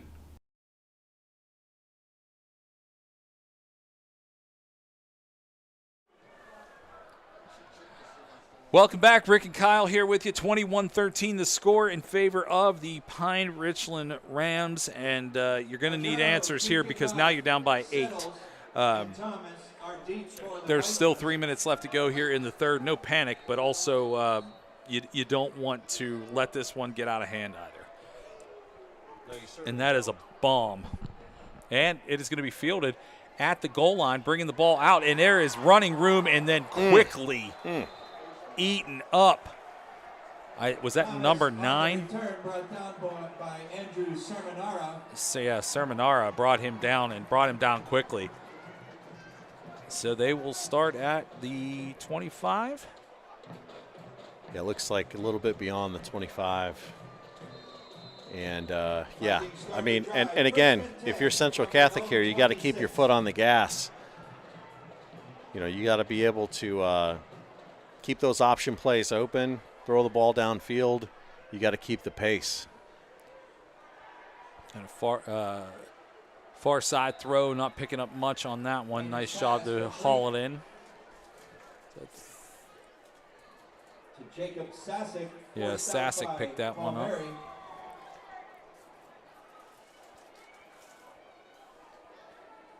It looks like they're going to run. Well, you got a lot of space over here. Bunched receivers inside. Yeah, they got like 4 receivers, but they're all stacked in pretty close. And Wayner's going to look to throw it. He's got to get rid of the ball, and he does. Yeah, that was I a was good going to say, call I by think him. there could be a lot of things that happened over there. There could be a hold. There could be an ineligible player. There could be a lot of things over there. Yeah, that was an unusual play. I don't think I've seen Central run that play before, and I understand the concept of it because everybody was running through the middle there, but you also left. Yeah. That penalty's declined. Third down. Yeah, but you also had a lot of confusion at the line, and you ended up with 3 Rams in the backfield, and Wayner run for his life. So, yeah, I don't know what the point of that play was, but maybe it was drawn up in a way and executed differently there on the field. 3 wide receivers to the near side, 1 to the far. Wayner in the shotgun with the sidecar looking, and you'd think he's looking for Gonzalez here, and that is who he finds, and Gonzalez is going to catch that ball and run it up the middle of the field. Nice job to turn inside by Peter, and Peter is limping, but he got the ball up to midfield. Yeah, Peter's shaking up a little bit. I think his jersey's coming off and he's hobbling, but he's coming over to get a quick look at. So I would say Peter's got to have somewhere around 75 yards or so. And oddly enough, for the Rams defense there, they actually had triple coverage there on Gonzalez, but they had enough of a cushion on him that they could sneak the ball in there. Yeah, it was a nice play by him. Going to try to cut up the field and get back to the line of scrimmage is Faulkner, and he is going to come just short of the line. Yeah, Faulkner did a really good job of trying to get back to the line of scrimmage there because he definitely was pulled back there. That could have easily been a loss of 3 or 4 yards there, but he was able to inch his way back. Ended up a yard short, but still, considering what that play could have been. He got a grouping of 3 on the far side. Sidecar, Wayner looks, goes downfield. Open. He's got an open man. And that man catches the ball. He's at the 30. He's going to be dragged down at the 28-yard line. And there's a flag down on the field in the backfield, so we could be seeing this one coming back, Rick. Oh, that's a killer. Yeah. And it looks like we had a hold there. Oh. Yeah. Yeah. It looks like what happened there was when you watch the play go here on the screen, it looked like the defensive lineman there was coming on the outside, and that was fine, but then he had a really good cut move on the inside, and the player did what you would normally do is you cheat on the inside of the jersey, and the official just happened to be there. So unfortunately, he got caught on that one. That's a very common play for an offensive lineman to make, but you never want to do it right in front of the official. Wayner looks downfield. He's got 10. Overthrew him. Had him right at the sticks. Thrift was open and available for the pass. Just a little too much heat. Yeah, a little bit too much heat there, and a lot of coverage around him too. So now you're coming up on 3rd and 24. Not a lot of plays in the playbook for 3rd and 24. I think if you can get this ball at least to the other side of the field, I think you'd go for it. Yeah, I would think so too. Wayner is going to throw that ball. He's looking for Gonzalez. Gonzalez has it. He is at the 30, the 25, and down to the 22. Gonzalez probably over 100 on that one, and that little hobble that he had after he made that last big play didn't seem to bother him there, and that is exactly what the doctor ordered. Yeah, and I'll tell you what, Cunningham there, that was the Rams defender on that one, he gave up the play, but he stuck with Gonzalez on that one and was able to bring him down, because if he didn't, Gonzalez was in the end zone. Yeah, that was a nice that was a nice play all around. Yeah, and Cunningham was sitting there at the end of the play throwing up his hands saying, I don't know what else you wanted me to do. Yeah. Right now, Gonzalez isn't a guy that can be covered. Yeah. Wayner's going to hand that ball up the middle, and Faulkner is going to take it down to the 20. And that will kill this quarter. This one is moving quick. Yeah. 4th quarter on the way. Yeah, they're not going to line up. We'll be back here for the last exciting 12 minutes from Carnegie Mellon University. Your score right now, 21-13 in favor of the visiting Pine Richland Rams.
Bringing it back to 2nd and 9, beginning of the 4th quarter. Gonzalez all the way out here on the far side. He's eating, keep feeding him. And Wayner is going to look to do so, scrambling to the near side, and he is looking for somebody who's going to throw that ball. And that is that an amazing catch? What happened? They're saying that it was not caught. It was incomplete. Oh, man. Settles. Looks like Vernon. He came down with it. We'll see the replay here in a second. Yeah, Vernon did everything he could. The Pine Richland 21. It would have been an incredible catch by Vernon. And he knew it too as soon as he came down with it, so he couldn't hold on to it. Obviously, you're in 2-down territory here, 3rd and 9. So you don't have to get it all at once. You just have to make sure you don't get sacked. Yeah. Which hasn't been an issue throughout the course of this game for, I think, either side. I can't remember one at least. Stacking the right side here. And there is a flag down. I was going to say, that was taking a while. You hate to see that. 14. Now it is 3rd and 14. And again, you know, it's something you don't have to get them all at once.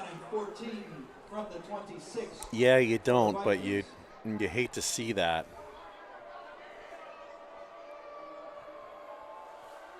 Back to pass. Wayner looking for Gonzalez, and he is going to find him. And again, he didn't get him all at once. No, but he came pretty close. He sure did. Nice grab by Gonzalez.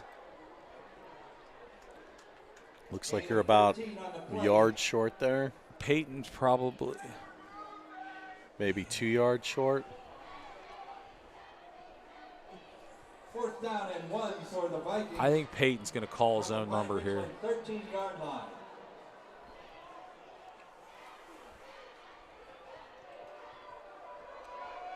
So I'd like to see him go to the far side. Just pick up this. on the near side there, and ooh. That was. Wow. Well, we got some laundry. What could have happened there? Andrew Sermonara, flag on the play. Let's see what this flag is, because that's going to be real important. And the coaches are indicating indicating it's against the Rams. Oh yeah, look, I think I think it was 9 with a shove here at the end. Oh, unsportsmanlike, really? I think that's what it might be. Oh, if you're the Rams sideline, you got to hate that. Personal foul against Pine Richland. Wow. It'll be Pine Richland ball, 1st down, half the distance to the goal. So because it happened after the play, but still, if you're Pine Richland sideline, you got to be. If you're the coach, you got to be really upset with that. Really upset with that. Oh, wow, how frustrating is that? Yeah. Well, I mean, for the Vikings, I mean, you're now you have to force a punt here. Yeah. Well, there's no doubt about it, and. You can't give up any more. You can't give up any more points. They're obviously hard to come by in this game for the Vikes. So you're going to have to keep them buried deep. How do you do that? I think you got to jam up the gut, because 44 is probably what the doctor ordered. Well, on a lot of this drive. I mean, it's the one thing that Central Catholic defense knows is coming, but they just can't stop. There's a snap. There it is again. And, again, that big fella falls forward. I mean, he gets hit initially at the line of scrimmage and still picks up 4 yards. He's just, he's just that kind of grinder. Yeah, I mean, listen, any coach would love to have a running back that's guaranteed 4 yards on every carry, right? I mean, I wouldn't even crazy. His yards per carry in this game is probably ridiculous. He picked up 5 yards on that. Wow. 2nd and 5. Yeah. 2nd and 5. And they'll feed him again. Nope. It's going to be pulled down by the quarterback, and he is going to go up the gut, not get nearly as much. Paul Mary maybe picks up 3. Still 3 yards, though. Ooh. Boy, this 3rd down is huge. It's 3rd and 4. Yeah, you got to have a big stop here. Like, Central Catholic defense needs this right now to stay in the game. And yeah, you can't. I mean, you got to play this play down to the millimeter. There's snap, looking to throw. And that would be a catch at the 25-yard line. They're going to get the first down on that. And the sad part about that is that we finally got somebody right in Paul Mary's kitchen. Right in Paul Mary's kitchen, and he was still able to pull off that throw. That is amazing. It was great. Yeah, I mean, it was a great throw. Yeah. It really was. Yeah, wow. Yeah. Oh. And he threw it into some heat, too. There were three blue shirts around, but nobody could get a paw on it. Wow.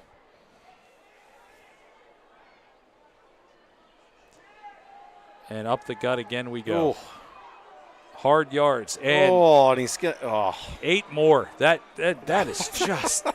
And he gets up like it's nothing. I hate to be, I hate to be overly overwhelmed by what this kid does, but those are just big chunks from Ethan Pillar. And it's almost like he just has like the lowest center of gravity that you could imagine, because they just cannot seem to pull him down.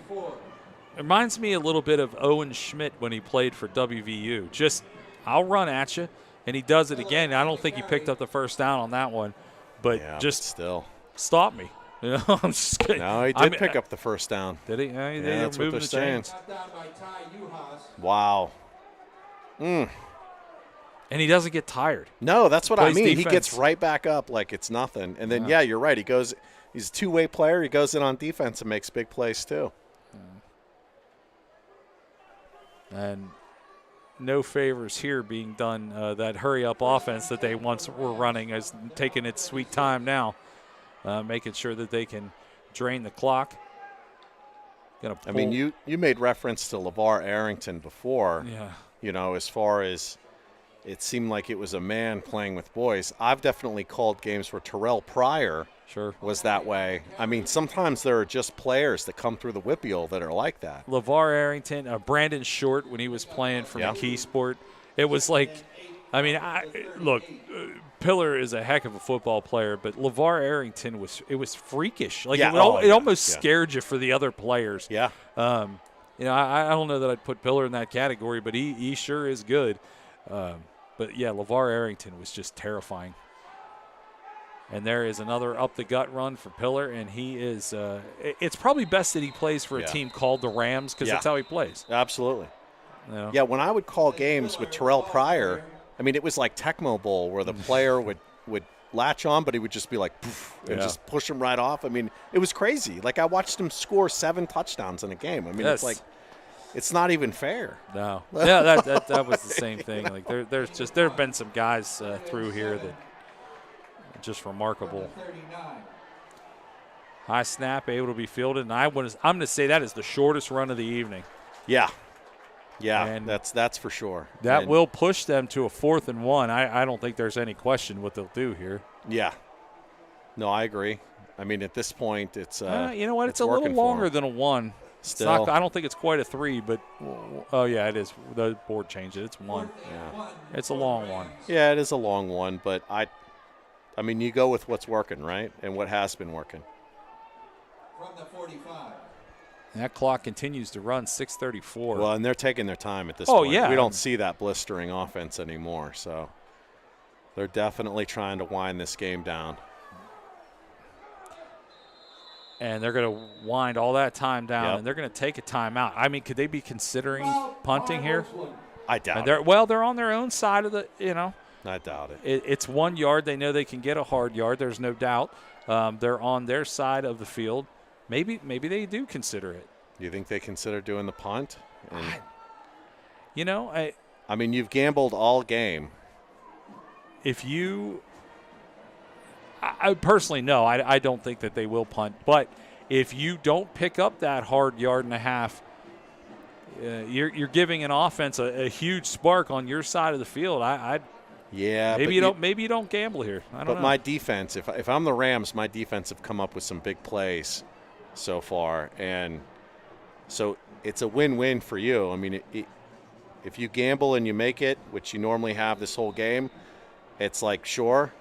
If you gamble and you don't, your defense have actually been playing pretty well this quarter. So I would trust them to hold off Central's offense. And let's be honest, Central's offense have also shot themselves in the foot numerous times this game. So they have. But definitely a big play here. Don't jump. That snap was high. Palmieri's going to run to the gut, and I think he is going to come up an inch over the line to gain. Let's see. Yep. And there's a flag. So that flag happened after the play. Yeah. So it looks like, are they going to measure here? Because there's no measurement needed. He made it. I'm trying. Yeah, but they haven't set the sticks downs or anything. Like, those guys are waiting. Here comes the call from the official. Dead ball, unsportsmanlike conduct, number 3 on the offense. 15-yard penalty. It'll still be 1st and 10 for Pine Richland. Okay. So a break there in some ways. Now you've got a heap. Yeah, you do, but and the sticks haven't moved. After the penalty, 1st and 10 from their own 32. So Pine Richland and it's not going to matter. Yeah, Pine Richland's going to rip that ball right up the middle, 44 on his truck. And there's he's no at the flags in the 10-5 touchdown. Yeah, wow. Oh, is that disheartening? That is a dagger right there. That is just disheartening. Yeah. And he did get caught and just kept running with someone on his back. Yeah. So he gets grabbed here at the 12. By number 25. Yeah, nice effort by Bradley Gompers to try to do anything he that's could. He was the only one that touched him on the whole play. Yeah. Wow. Yeah. So if you're Central Catholic, like you fail on the conversion, right? You fail on the 4th and 1, but you get a break on the penalty, and then, wow, just a dagger right there to the game. There's 6 minutes left. You have all your timeouts. It's gonna take a lot of hustle. Well, there's no doubt about that. It's gonna take a lot of hustle. It can be done, but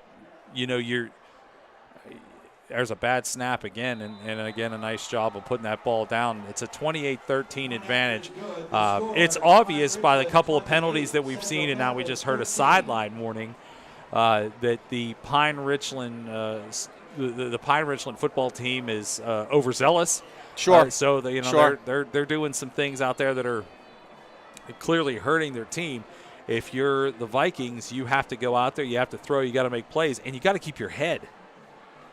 Well, but aside from, we haven't seen anything as far as personal fouls or anything like that as far as from the Vikings, but we have definitely seen some mental mistakes. Some of them, like I said, like the holding call on the line. Look, that happens a lot from high school all the way up to the pros. You try to cheat on the inside with that jersey. That guy happened to do it right in front of the official. That happens. But there definitely have been mental mistakes as far as, the encroachment penalties. That's a killer. Yeah. That's a killer on defense when you're trying to stop a high-powered offense like this, and then you're just giving them yards. Settles and Thomas are back to receive the kick. I have a feeling they're not going to kick it the whole way. Yeah, it looks like you're right about that, Rick, the way that they're lining up here. And there's a lot. Looks like they're definitely going to put it on the ground. Argiro to kick off. So. For the Rams. Settles and Thomas are deep for the Vikings.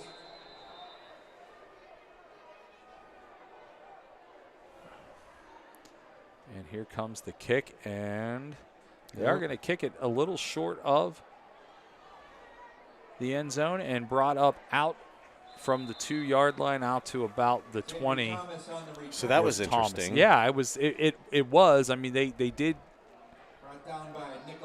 He put it exactly where he wanted to. Obviously, he didn't want it to go into the end zone. Yeah. Yeah, they lined up like they were possibly going to do an onside sort of kick. I thought they were going to try to drop it, somewhere around the 10 to 15 yard line, make somebody come up and field it. Sure, but yeah, no, he decided to kick it deep instead and paid off. So let's see what we see here. I mean, you're going to have to see a lot of gunslinging. Yeah. And that's and picked off. Yeah.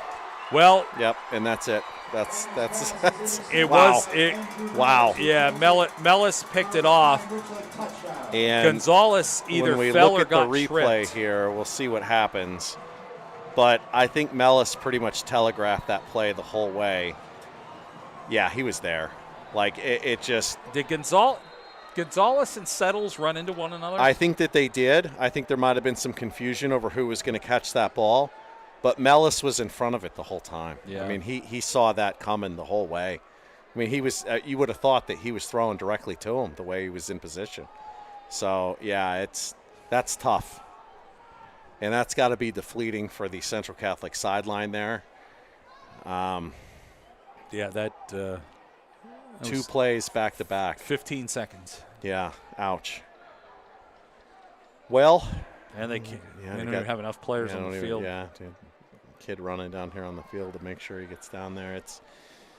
Yeah, that's tough. If you're Coach Totten right now, I mean, you got to be talking to your offense, telling them they got to forget about this and move on because, I mean, sure, you got a lot of time left. You can make this a game, but you can't let that get into your head. Conduct against Pine Richland.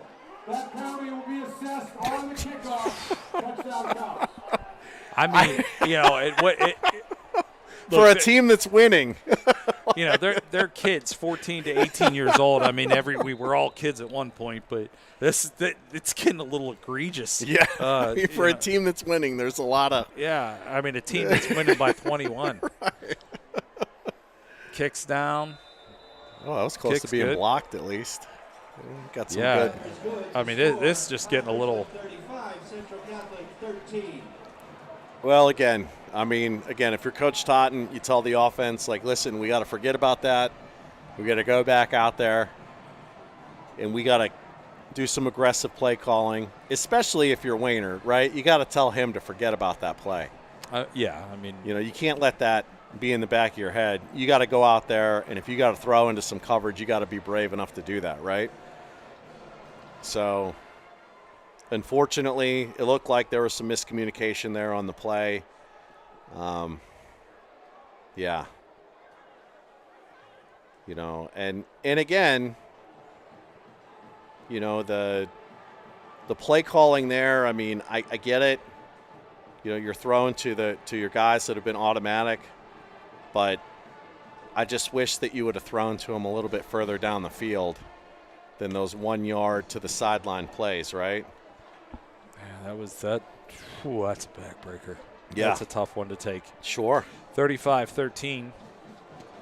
5:45 left to go, and I think I hate we're playing for pride. I'll be honest with you. I just absolutely hate that. I mean, losing stinks. Yeah. It does. It does. But you have to continue on through the season, and you don't want this to be the taste left in your mouth. So I certainly hope that the Vikings are able to go out there and put a drive together.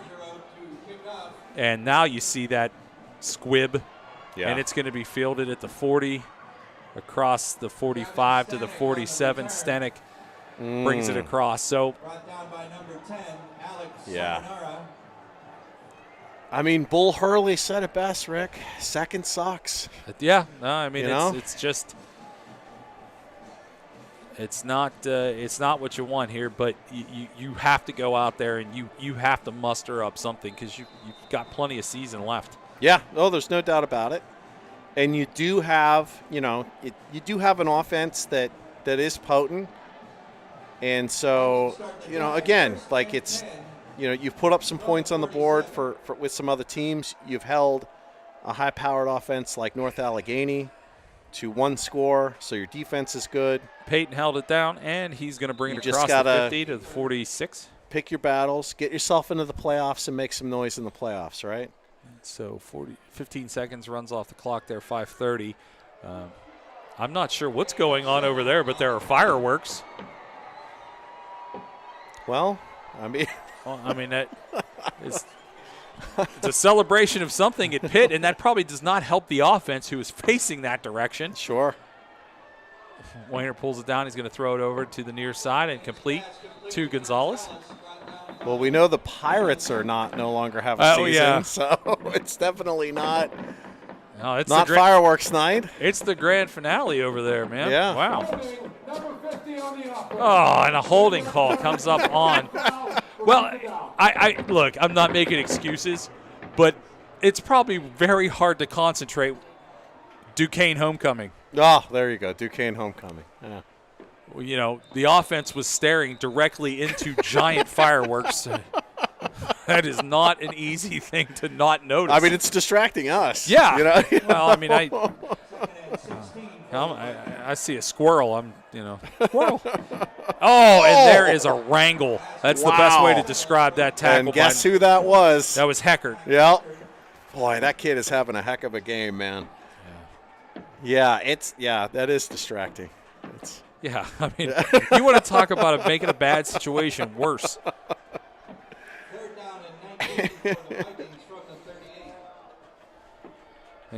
This isn't Joe's fireworks stand either. That's some Zambelli.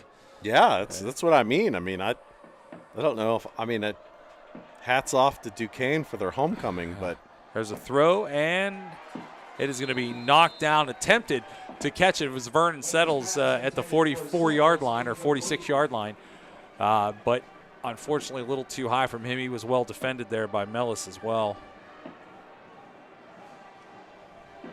The band is raging. Yes. Playing the Imperial March. Yeah. Paul Gutierrez to punt for the Vikings. Still going. Yeah. Here comes the punt. And good punt. Steer clear. It's going to come to rest at the 34-yard line, and that is where the offense will take back over for the Rams. I mean, if you're the Rams at this point, right, you just run it out, right? I mean, that's all you got left to do. And I don't even know if I would leave my starters in to run it. Yeah, that'll be interesting. 35-13, I mean. That'll be interesting to see. I think you're right. I think you let them call it a day. Yeah. Yeah, I mean, why risk injury? There is no flag on the play. We were just distracted by the fireworks. Yeah. So. Well, there's no flag on the play, which seems like an odd thing to say considering how many flags we've seen on the plays. There's no doubt. A lot of mistakes tonight, and that has to drive Coach Totten crazy. Yeah, like I said, Have there been any penalties on the Rams? Aside from the personal fouls, you mean? Yeah. I don't think there's been any procedure penalties on the Rams. Going to run it up the gut again. I think you're right. I think most of the penalties have been personal fouls. If there was, maybe there was a holding. Yes, there was definitely a holding on the touchdown call that they called back. That was a holding call. Okay. Yeah. But other than that, yeah, the rest of them have been personal fouls. Yeah, they've played a very clean technical game. Yeah. Yeah, aside from that play, I think you're right. I think that the rest of them have been personal fouls, whether it's been excessive celebration, sideline, issues, or a little shoving after the play. And the starters remain. Wow. That's an interesting call there by the Rams, because I would think if I was the coach, I'd want to save these guys, but they got a little more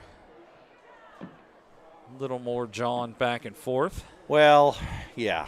I mean, this is where normally games start to get chippy, right? Yeah. There was a huge pancake block thrown by 52. There was, and the Orlando pace. And I think it's going to be on the officials to keep a lot of this stuff in check for the last 3 minutes, right? Well, those fireworks are still good. Yeah, I mean, it's very it's pretty impressive. I mean, Duquesne must have spent a pretty penny on that show. And we've got a run to the far side.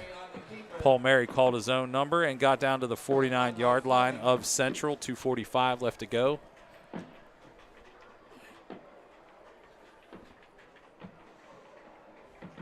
down, and it's 6. Other than I absolutely dislike the outcome of this game, the fireworks are actually quite nice. I mean, I'm impressed that they're still going, right? I mean, I mean, even Bob Nutting doesn't spend that much on fireworks. Lou, we can't even go there on broadcast, man. We can't. It hurts my heart. Rams going to hand off again. Yeah, stacked up at the line. Miller on the carry. Looks Stopped like, by Specca. Timeout. yeah, we're going to have a timeout by Central here. That is peculiar. I think, why not at this point? 3rd down and 8. Yeah, I mean, why not at this point? It's a nice display.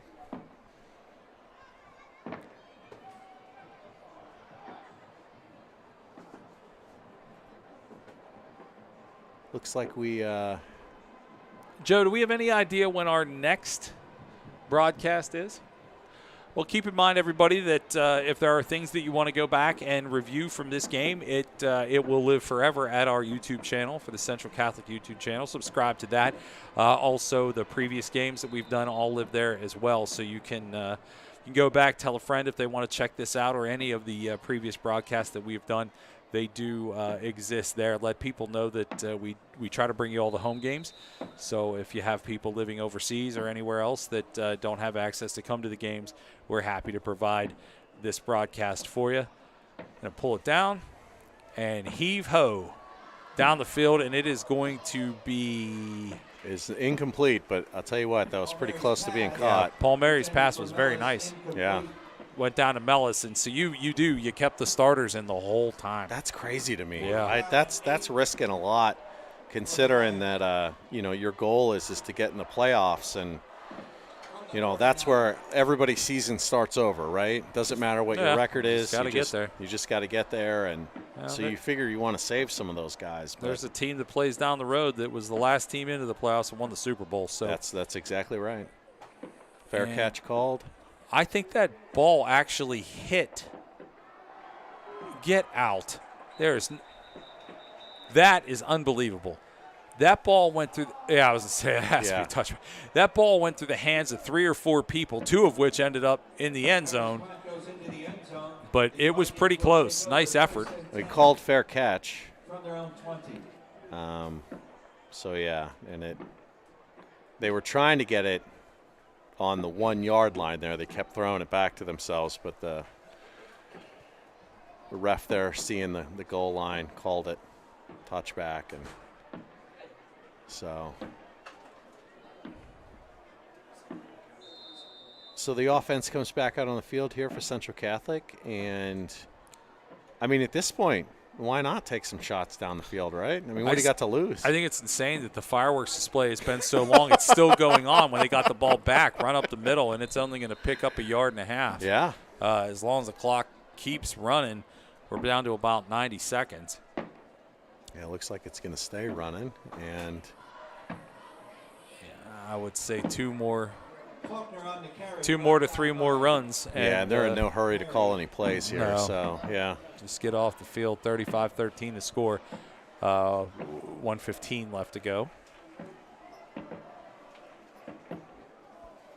Then have another handoff. Going to come up the near side. Nice. Try to find some room. Faulkner, the ball carrier. Faulkner does find some room, and I think he fell across the 30, which will give him a first down. We definitely gave him a first down. It looks like Rams defense here is just playing a little bit of a prevent. They're just trying not to give up the big play. First down, Vikings from the 31. And the ball's going to hand off this time. Go up to the other side. Faulkner's not going to pick up much, and they still have to run another play. Yeah, I think he just got back to the line of scrimmage on that one.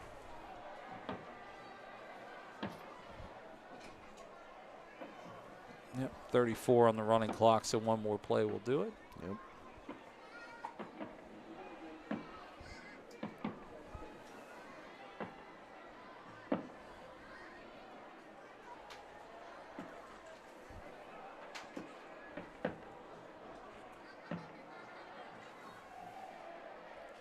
And that that's will gonna do be it. in the And books.